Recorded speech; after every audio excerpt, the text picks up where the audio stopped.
I'm guessing that when you decide we're going to produce this piece of music in this orchestra and we're going to play it for an audience, that the last thing you do is to go listen to how somebody else has produced it. Yes, right? thank you for saying that. You, Thank you for saying that, because this is very dangerous, because there is an influence. I have to confess, and I have to say that when I'm accompanying a soloist, I do that because it helps me. Actually, I listen to many different versions of that piano concerto or violin concerto to see how different approaches.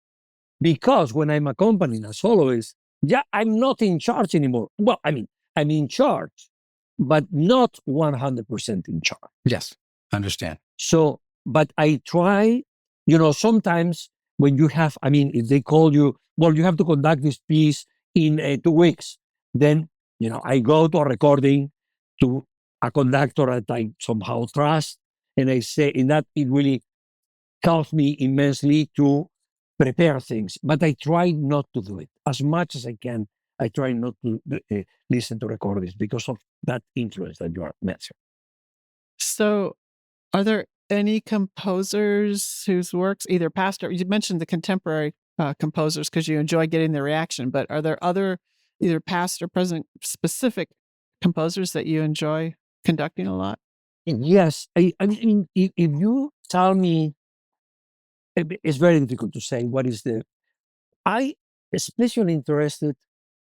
It really resonates with me a lot, the music of Haydn.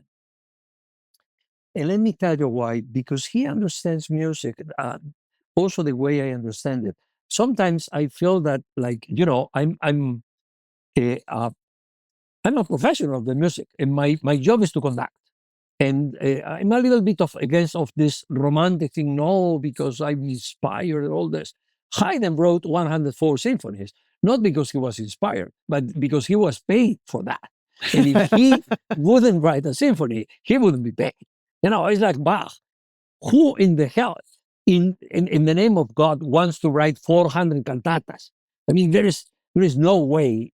But because that was the way of his living, and he produced extraordinary music, because this is something of the part of the music that I like very much, which is this le métier, as the French say, how do you say that? The being an artisan, creating something that has to happen. I mean, I need to have this ready for tomorrow, and I like that in Haydn. And he has an extraordinary sense of humor, which I think is crucial being a musician. If you don't have a sense of humor, you are in the wrong profession too. I don't know that anybody would ever accuse Beethoven of having a sense of humor, at least with his symphonies. Maybe with his piano concertos. How do you pick up humor in music like that? When you know well how a symphony is written, then you compare and you see things in composers that say, he's making a joke here. Huh. Interesting. Because he is contradicting what everybody else would have been doing there. So nonconformity. Nonconformity. In these contradictions, there is humor. You've got to be a pretty educated audience to pick that up, though. Don't you think? Do me a favor, and from now on, try to listen to music with this idea of there is some sense of humor in this piece. And you would be surprised how Beethoven, you mentioned, how would be Beethoven has jokes too. And he uses things like, suddenly a popular song, when in one of the most profound part of a symphony, then there is a melody that is sung by the peasants. So he's kind of saying, don't take me too seriously, So I think it's very important. And Haydn is, in my opinion, a master of working this kind of sense of humor.